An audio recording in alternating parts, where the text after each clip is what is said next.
Pensar sobre o que a formação, desafios da pandemia, escrevendo e realizando uma sequência didática na perspectiva da teoria histórico-cultural, tem nos possibilitado, enquanto professores da educação infantil, nos anos iniciais da educação básica e atualmente eu, enquanto coordenadora da Secretaria Municipal de Educação de Umuarama, é sem dúvida uma formação que nos tira da zona de conforto. E por quê? Porque ela nos provoca, nos mobiliza, nos faz pensar no movimento do pensamento e principalmente em como fazer essas mediações, as interlocuções que são possíveis nesse período de pandemia. Um ensino aí que nós aprendemos a trazer para a educação básica no seu formato síncrono, assíncrono e que ao mesmo tempo a professora Alessandra nos alerta e nos leva a pensar também que isso deve ser organizado também para o nosso ensino presencial. Então, um currículo que vai nortear todo o nosso planejamento de ensino, trazido aí pela professora Alessandra com essa ideia do movimento do pensamento, tem nos possibilitado, tem nos dado a oportunidade de revisitar alguns conceitos acerca do nosso fazer pedagógico e principalmente do fazer pedagógico da rede municipal de Umuarama. Pensando nisso, desde a pandemia, nós, enquanto Secretaria de Educação, toda a equipe, sob o olhar atento da professora Alessandra, cuidadoso, e também da nossa secretária de Educação, a Maurisa, que abraçou todo esse desafio apresentado pela CAI, nos conduziu ali a professora Alessandra desde o ano de 2020, nos apontando alguns caminhos, alguns percursos que são possíveis. É claro que, às vezes, esses percursos podem doer. Dói, realmente, nos desconstrói, mas também nos impulsiona a fazer diferente, a nos preocupar constantemente com o que vamos ensinar, como vamos ensinar e principalmente como nós, nesse período de ensino remoto, vamos garantir para os nossos estudantes o movimento do pensamento. E que dor e desconstrução! Os diálogos estabelecidos com a CAI nos colocam em conflito com nossas certezas.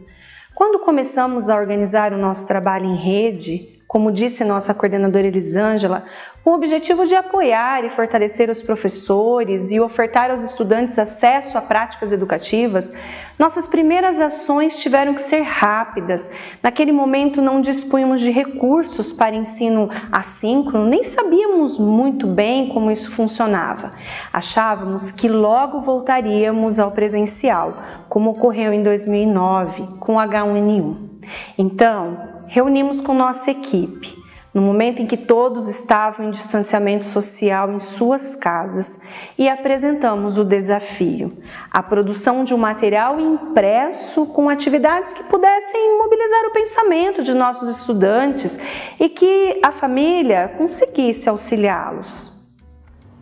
Como mencionado pela nossa coordenadora Patrícia, naquele contexto histórico ali que nós estávamos vivendo, tínhamos então os membros da família como os possíveis interlocutores entre o conhecimento sistematizado no material e o nosso estudante. Nós então optamos por organizar um material para este aluno, mas que fosse instrutivo, e naquele momento nós convidamos os professores da rede a gravarem os vídeos de apresentação dos saberes que estavam abordados nos cadernos de atividade. Isso. A coordenadora Elisângela toca num ponto muito importante. Naquele momento, nosso material e vídeos não se propunham a estabelecer uma interlocução com os nossos estudantes. Era o que tínhamos para o momento, era o que os nossos braços conseguiam alcançar. Eu me lembro de muitas vezes em nossas conversas na SME com toda a equipe, impulsionadas por nossa secretária Maurisa, discutirmos como faríamos para que nossos professores pudessem chegar mais próximos de nossos estudantes num momento tão complexo. Nesse período, a nossa principal problematização era justamente garantir o acesso do nosso estudante a práticas educativas, porém sem expor a privacidade e a segurança de todos os dados dos nossos docentes e, consequentemente, evitando que os vídeos e os áudios que fossem produzidos circulassem em ambientes não pedagógicos. Então, a comunicação com todas as famílias, desde 2020, inclusive até hoje, hoje é feita pelo WhatsApp institucional, por meio da direção e da coordenação pedagógica, que semanalmente disponibilizam os materiais às famílias dos estudantes, que por sua vez disponibilizam então aos seus filhos. No final do ano de 2020, nós acreditávamos que em 2021 nós poderíamos retornar ao ensino presencial, ainda que de forma escalonada. E assim, terminamos o ano num diálogo muito reflexivo com a CAI, na pessoa da professora Alessandra, e planejamos então um caminho de ensino para 2021 que pudesse propiciar aos nossos estudantes a mobilização do seu pensamento. E foi então pensado na organização de um ensino em que a pauta foi o que ensinar e como ensinar. Quanta expectativa! Toda a equipe da SME iniciou 2021, juntamente com os gestores, professores e equipe de apoio das unidades educacionais, engajada na missão de propiciar aos nossos estudantes acesso a uma educação de qualidade, mesmo na pandemia, com a esperança de, mesmo que seja parcialmente, ter nossos professores mediando o processo de ensino-aprendizagem, ou como diz a professora Alessandra, ter nossos professores com os nossos estudantes, para que fosse possível irmos além de explicações instrucionais sobre como realizar a atividade. É importante, não podemos esquecer, que o que ensinar, como ensinar e como o estudante aprende sempre foi pauta nas formações continuadas da Rede Municipal de Umuarama. Em 2019, havíamos nos reunido com os professores do berçário ao 5º ano para olharmos para os objetos de conhecimento e objetivos de aprendizagem da BNCC e do referencial curricular do Paraná, para compreendê-los e ressignificá-los. O que significa isso para nós? Construirmos um currículo municipal com objetivos de conhecimento e objetivos de aprendizagem propostos nos documentos referência, mas interpretados e especificados de modo a deixar claro, ou ao menos tentar deixar claro ao docente, qual o caminho a ser percorrido para garantir o desenvolvimento de conceitos científicos, de modo a promover o desenvolvimento das funções psicológicas do estudante. Ou seja, a atenção, a percepção, a memória, o raciocínio, a linguagem, por exemplo. Não foi possível retornarmos presencialmente. Já tínhamos planejado uma mudança estrutural na forma de organizar o material impresso. A professora Alessandra nos auxiliou nessa organização, nos propiciando várias reflexões por meio de muitas indagações. Essas provocações nos levaram a buscar respostas. A primeira foi de que precisávamos ampliar a nossa equipe interna da SME. A busca e a implementação dessa ampliação foi realizada pela nossa secretária municipal de educação, Maurisa. Desse modo, a partir de fevereiro de 2021, nós passamos a contar com uma coordenação educacional específica para mediar todos os assuntos relacionados às tecnologias educacionais. Isso aconteceu juntamente com, naquele período, o então diretor Vinícius, que posteriormente veio a compor a coordenação das tecnologias educacionais da Secretaria e contribuiu para a produção das videoaulas gravadas pelos professores da rede e disponibilizadas a todas as turmas.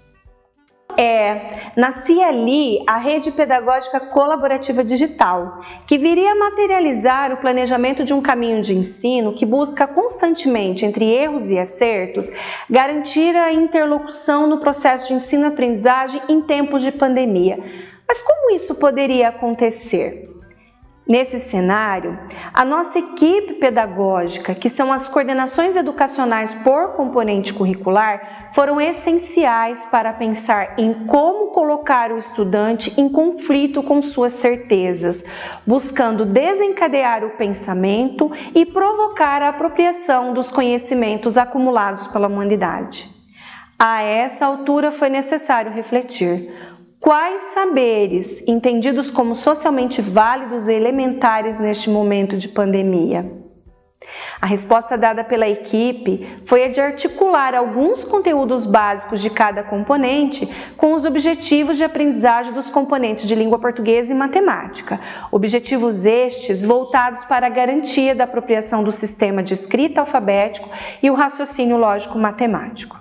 Definido isso, precisávamos pensar em como materializar essa ação. Para tanto, chegamos à conclusão de que o material impresso para o aluno deveria ser mantido, associado a ele as videoaulas e áudios que buscassem interagir com o estudante, mesmo que de forma remota.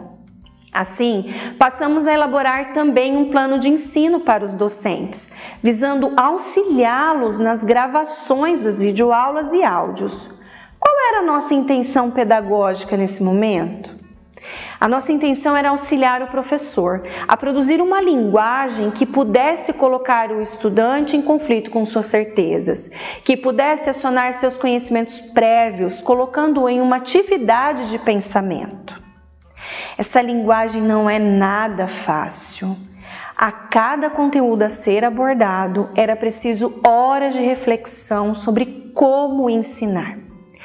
Aí, nessa busca, planejamos a partir de sequências didáticas e nesse planejamento uma prática é utilizada constantemente por nossa equipe na escrita dos roteiros. Essa prática é voltada para os questionamentos que o professor faz acerca da unidade temática e objeto de conhecimento a ser estudado. Nós acreditamos que estes questionamentos feitos pelos professores, eles orientam a observação do estudante a respeito do objeto que está sendo estudado.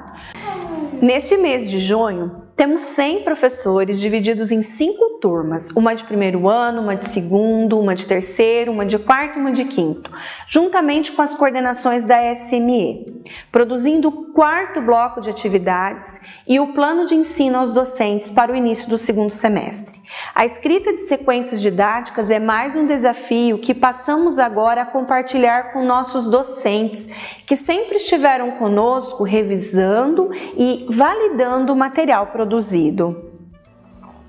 Uma parte desse trabalho, realizado com a equipe da SME e os professores da rede municipal, se materializou na gravação e edição de videoaulas feitas pelas coordenações da tecnologia da nossa Secretaria Municipal de Educação e os professores da RPCD, que é a nossa Rede Pedagógica Colaborativa Digital. Outra parte ficou então responsável pela gravação dos áudios feita por cada professor de turma ou de aula e desses professores que estão nas demais unidades educacionais da nossa rede. Em 2021, esse trabalho colaborativo recebeu um nome: Rede Pedagógica Colaborativa Digital, a RPCD da Secretaria Municipal de Moarama. Esse é um projeto que nos auxilia com as questões das tecnologias digitais na educação. A RPCD é um projeto constituído pelo trabalho de muitas mãos. Na Secretaria de Educação, a SME, temos uma equipe que elabora os materiais cuidadosamente por componente curricular. Em seguida, enviamos esse material para a revisão de todos os docentes da nossa rede de ensino. Nós, professores, revisamos roteiro, material do estudante, imagens, linha fora de ordem e aprimoramos todo esse material. Em outro momento, as rotinas interativas são compartilhadas e é nelas que nós encontramos quais são os vídeos e áudios que serão produzidos pelos professores e quais serão responsabilidade da RPCD. Depois de produzirmos esses materiais digitais, contamos com a colaboração dos gestores de nossas unidades educacionais, que têm realizado um grande trabalho de compartilhamento desses materiais nos grupos de WhatsApp de todas as turmas da nossa rede. Esse é o trabalho colaborativo que caracteriza a Rede Pedagógica Colaborativa Digital. No momento da organização dos vídeos que são gravados pela RPCD, entramos em contato com os professores que realizam um cadastro por meio de um formulário do Google Forms. Nós agendamos dia e horário para que os professores estejam no nosso Núcleo de Tecnologia Municipal, o NTM de Umuarama. Enviamos anteriormente ao dia da gravação o roteiro e no dia da gravação nós acompanhamos passo a passo o desenvolvimento da aula e vamos fazendo também aquelas adequações que são necessárias em relação às questões orais. E é no momento da edição, após essa gravação, que nós precisamos que haja uma sincronia com o texto escrito que está no roteiro, que é elaborado pela equipe da ECME, também uma sincronia com a tradução desse roteiro na oralidade, que finaliza com a materialização dessa aula em vídeo. A edição dos vídeos tem a função de organizar as videoaulas, combinando o roteiro escrito com o vídeo, com as atividades, textos e imagens. Alguns erros de gravação, como risadas, barulho de moto, sinal da escola do lado, tudo isso acontece no momento que a gente está gravando. E na edição a gente tenta corrigir ao máximo esses pequenos detalhes. O nosso público-alvo são as crianças. Então um meme, uma piada, um efeito sonoro divertido, uma imagem ou músicas, cada detalhezinho desse que a gente adiciona no vídeo torna esse vídeo mais agradável para a criança, mais interessante para o nosso estudante. Claro, sempre sem perder o foco no objeto de conhecimento e no objetivo de aprendizagem de cada aula. Considerando nossa trajetória de compreensão do processo de ensino-aprendizagem na perspectiva da teoria histórico-cultural e a materialização nos encaminhamentos metodológicos e atividades de pensamento propostas aos estudantes, e ainda as constantes provocações promovidas por essa formação da CAI, olhamos para a proposta de sequência didática apresentadas a nós no terceiro encontro e desenvolvemos 2 conteúdos específicos em 2 aulas que gostaríamos de compartilhar com vocês.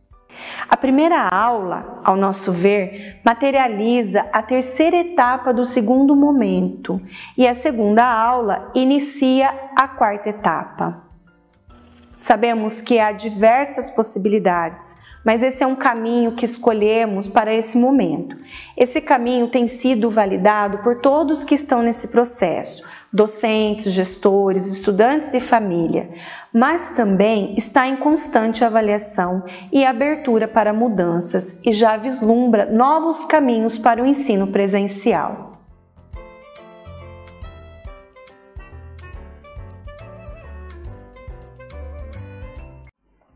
Olá, quinto ano! Como vocês estão? Espero que estejam muito bem e animados para a nossa aula de hoje.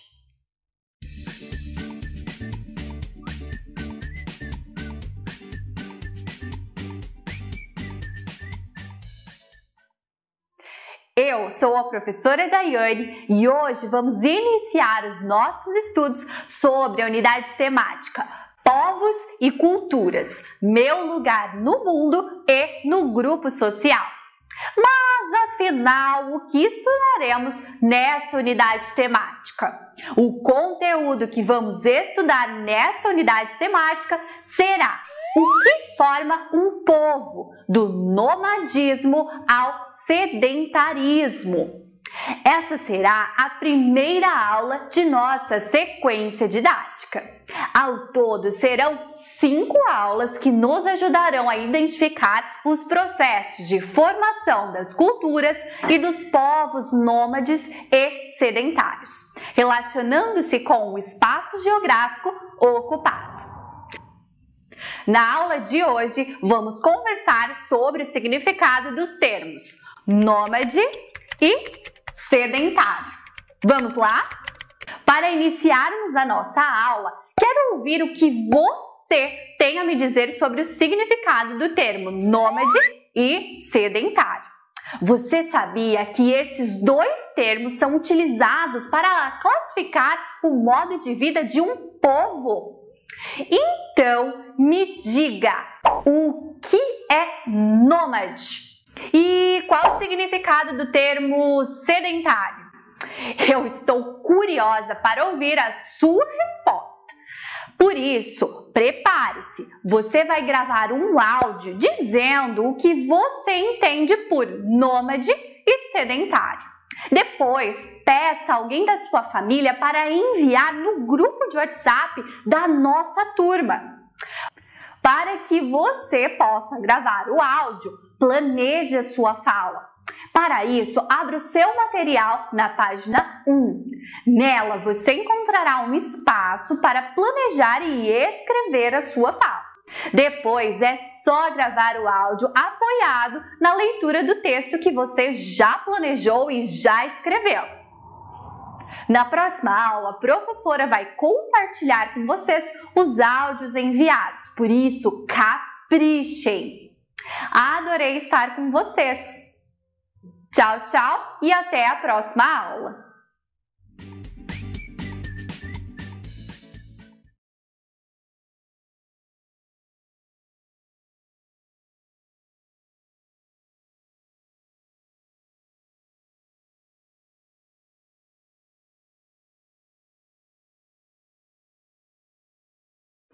Olá, turma do 5º ano! Espero que vocês estejam muito bem animados para mais uma de nossas aulas.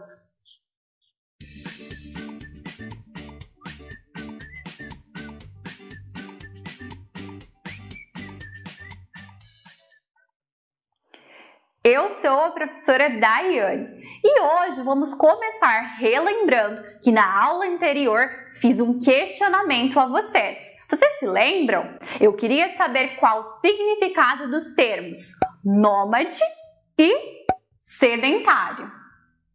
Combinamos que vocês iriam gravar um áudio falando a resposta e que hoje eu iria compartilhar com a turma as suas respostas. Vou compartilhar então algumas das respostas que eu recebi. Vamos lá? Sobre o primeiro questionamento, o que é nômade? Algumas das respostas que eu recebi foram: primeiramente, que nômade tem significado de nome. Nômade é o nome de um povo. Nômade significa um povo que muda de lugar. Outra resposta, nômade é um povo que mora em muitos lugares. E também recebi a resposta não sei. Já sobre o questionamento, o que é sedentário, as respostas que eu recebi foram: sedentário é alguém que não faz a atividade física. Sedentário é o nome de um povo que, fica no lugar. Sedentário significa um povo que mora em um mesmo lugar. E também sedentário significa sede. Também recebi a resposta não sei para esse questionamento. Obrigada, viu, por terem enviado as respostas de vocês. Vocês sabiam que elas são muito, muito importantes para eu saber o que vocês entendem por nômade e sedentário.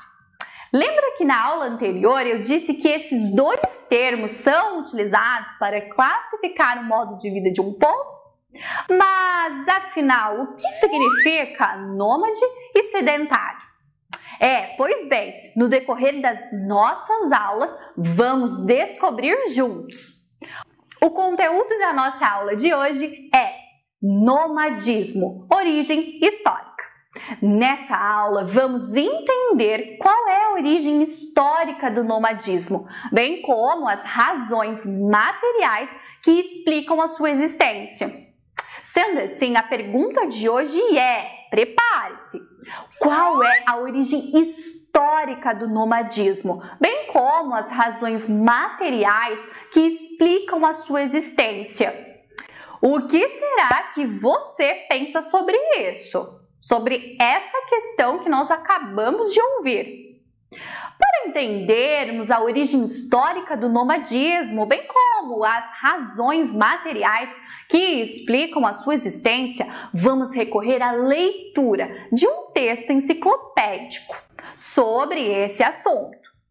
Você sabia que os textos enciclopédicos são gêneros textuais que apresentam de forma organizada informações básicas para o entendimento de determinado conteúdo do conhecimento humano? Legal, não é mesmo? Então eu vou pedir que você abra o seu material impresso na página 2 e observe que temos 6 retângulos que contêm um trecho de um texto enciclopédico separados por linhas pontilhadas, iniciados com a imagem de uma tesoura. No início da página temos o enunciado. Recorte os retângulos a seguir. Vamos lá? Vamos recortar? Enquanto eu recorto os meus, você recorta o seu. Vem comigo!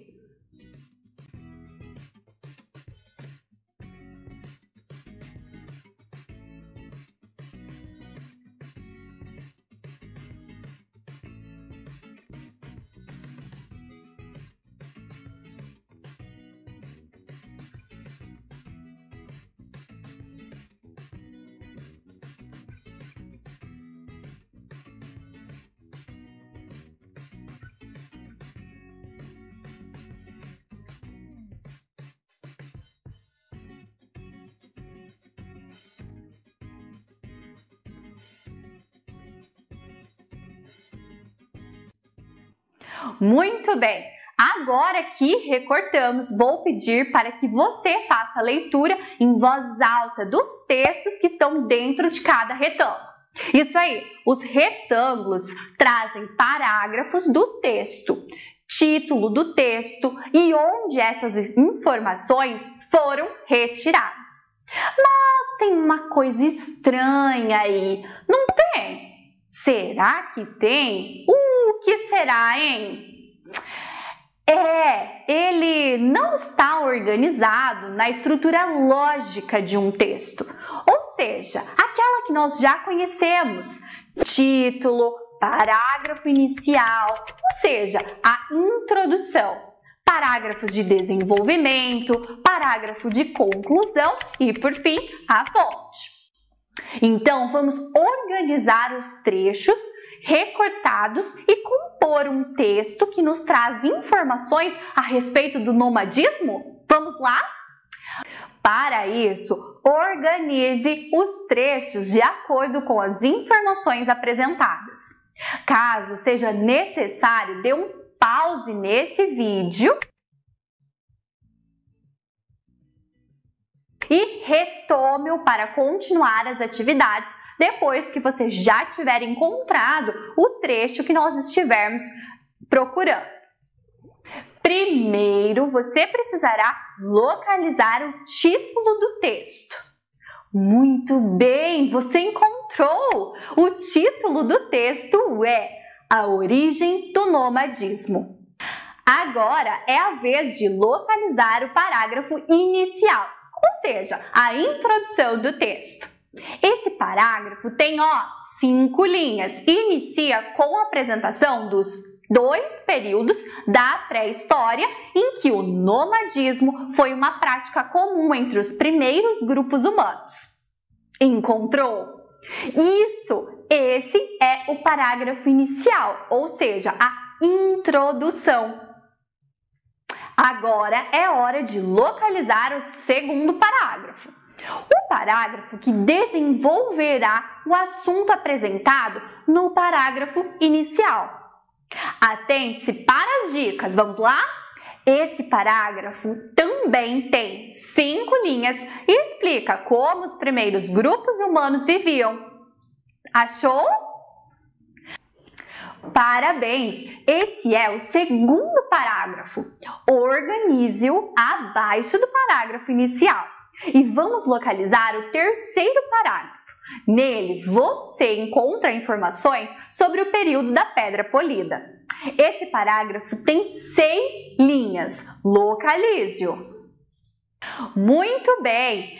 Agora, vamos localizar o último parágrafo, ou seja, o parágrafo que conclui, finaliza as informações trazidas no texto.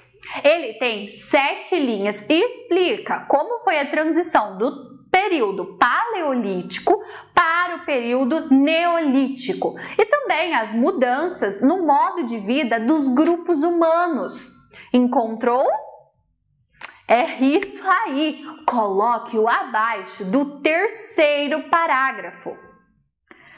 E para finalizar, encontre a fonte desse texto, ou seja, de onde essas informações foram retiradas.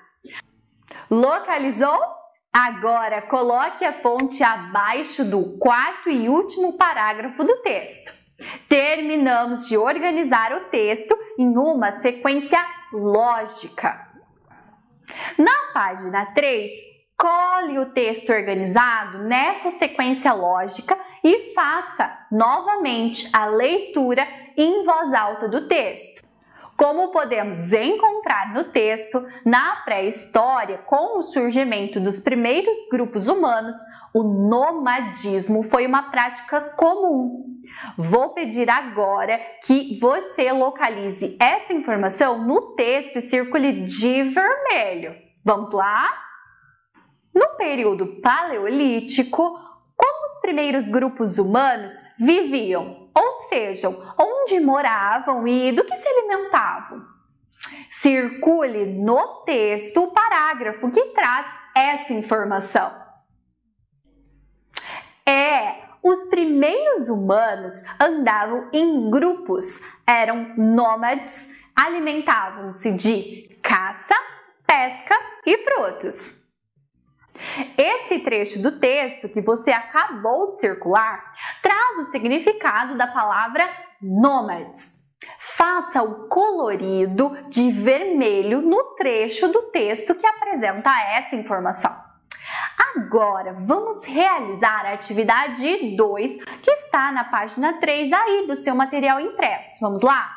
Eu vou ler o enunciado e você acompanha para nós fazermos juntos. Atenção! 2. Com base na videoaula que você assistiu, nas atividades que realizou e a partir do texto A Origem do Nomadismo, escreva com as suas palavras o que significa o termo nômade.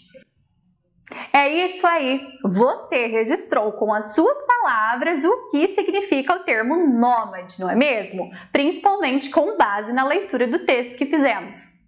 O texto nos permite entender também a origem do nomadismo, ou seja, quando e por que o nomadismo surge entre os primeiros grupos humanos. Para verificar o que você compreendeu a respeito desse assunto, realizaremos a atividade 3. Nessa atividade, faremos então a leitura do enunciado e depois você vai marcar um X na alternativa correta. Vamos lá? Acompanhe! Atividade 3. Durante o período paleolítico e parte do neolítico, os primeiros grupos humanos dedicavam-se à caça, à pesca e à coleta de frutas e vegetais, garantindo sua subsistência, porque ainda não conheciam as práticas de agricultura e pecuária.